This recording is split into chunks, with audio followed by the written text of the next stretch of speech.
एक वक्त की बात है। बादशाह अकबर किसी एक बात को लेकर बहुत परेशान रहने लगे थे। जब दरबारियों ने उनसे पूछा, तो बादशाह बोले, हमारे शहजादे को अंगूठा चूसने की बुरी आदत पड़ गई है।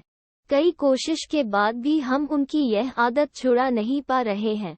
बादशाह अकबर की परेशानी सुनकर किसी दरबारी ने उन्हें एक फकीर के बारे में बताया, जिसके पास हर मर्ज का इलाज था। फिर क्या था? बादशाह ने उस फकीर को दरबार में आने का निमंत्रण दिया। जब फकीर दरबार में आया, तो बादशाह अकबर ने उन्हें अपनी परेशानी के बारे में बताया। फकीर ने बादशाह की पूरी बात सुनकर परेशानी को दूर करने का वादा किया और 1 हफ्ते का समय मांगा। जब 1 हफ्ते के बाद फकीर दरबार में आया, तो उन्होंने शहजादे को अंगूठा चूसने की बुरी आदत के बारे में प्यार से समझाया और उसके नुकसान भी बताए। फकीर की बातों का शहजादे पर बहुत प्रभाव पड़ा और उसने अंगूठा न चूसने का वादा भी किया। सभी दरबारियों ने ये देखा तो बादशाह से कहा, जब ये काम इतना आसान था, तो फकीर ने इतना समय क्यों लिया? आखिर उसने क्यों दरबार का और आपका समय खराब किया? बादशाह दरबारियों की बातों में आ गए और उन्होंने फकीर को दंड देने की ठान ली। सभी दरबारी बादशाह का समर्थन कर रहे थे, लेकिन बीरबल चुपचाप था।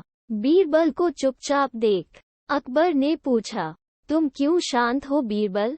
बीरबल ने कहा, जहां पनाह गुस्ताखी माफ हो, लेकिन फकीर को सजा देने के स्थान पर उन्हें सम्मानित करना चाहिए और हमें उनसे सीखना चाहिए। तब बादशाह ने गुस्से में कहा, तुम हमारे फैसले के खिलाफ जा रहे हो। आखिर तुमने ऐसा सोच भी कैसे लिया? जवाब दो। तब बीरबल ने कहा, महाराज, पिछली बार जब फकीर दरबार में आए थे, तो उन्हें चूना खाने की बुरी आदत थी। आपकी बातों को सुनकर उन्हें अपनी गलती का एहसास हुआ। उन्होंने पहले अपनी इस गंदी आदत को छोड़ने का फैसला लिया, फिर शहजादे की गंदी आदत छुड़ाई। बीरबल की बात सुनकर दरबारियों और बादशाह अकबर को अपनी गलती का एहसास हुआ और सभी ने फकीर से क्षमा मांगकर उसे सम्मानित किया।